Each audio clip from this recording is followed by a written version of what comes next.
Oh, yes!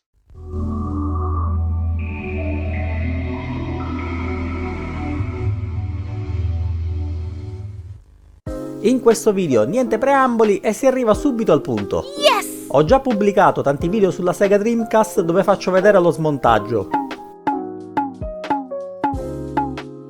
Ed in questo vi mostrerò come ho sostituito il fusibile e il condensatore presenti sulla scheda del controller.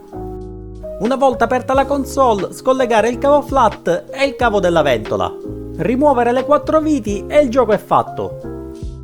La sostituzione del fusibile è consigliata perché collegando e scollegando il controller sulla Sega Dreamcast mentre questa è accesa potrebbe portare alla sua interruzione e quindi il controller o la VMU potrebbero smettere di funzionare. In commercio ne esistono di autoripristinanti che una volta interrotti dopo circa 15-20 minuti si autorigenerano. Wow! Il fusibile da sostituire è indicato con la sigla F1. E su AliExpress ne posso acquistare un pacchetto con pochi euro. Lo smontaggio è abbastanza semplice, mi aiuto con un po' di flussante e rinfresco lo stagno, per poi dissaldare e scollegare il vecchio fusibile. Ho avuto modo di verificare che alcuni di questi componenti sono spesso bloccati a questa scheda del controller, proprio come il vano batteria o il fusibile stesso. E l'installazione del nuovo fusibile non è un'operazione complicata, ma la sua rimozione richiede pazienza per evitare di danneggiare qualche pista o la scheda stessa.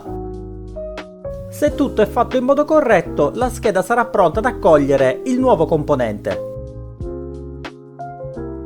Vi ricordo che non sono né un tecnico né un professionista, ma un semplice appassionato. E questi video rappresentano semplicemente la mia personale esperienza. E le mie azioni non dovrebbero essere seguite da nessuno. Help me! Detto ciò, posso saldare il fusibile alla scheda.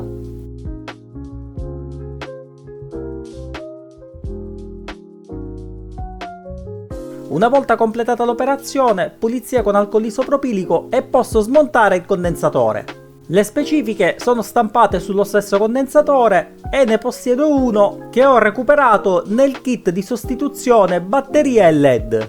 Altro aggiornamento della mia Dreamcast che ho pubblicato in un video precedente. Nuovamente flussante e stagno fresco e rimozione del condensatore. Anche questa parte della scheda è pronta ad accogliere il nuovo componente che installerò. Il vecchio condensatore in realtà non era messo male, ma decido comunque di sostituirlo. Quando si cambia un condensatore, come sempre, è obbligatorio seguire la polarità rappresentata nella scheda PCB. In questo caso la parte bianca stampata nella scheda andrà in corrispondenza con la striscia grigia del condensatore. Per aiutarmi con la saldatura del condensatore, piego una gamba verso l'interno per poterlo bloccare e una volta completata l'operazione, pulisco i contatti con alcol isopropilico per rimuovere i residui di flussante. Reinserisco il cavo flat di collegamento con la scheda madre e il connettore della ventola.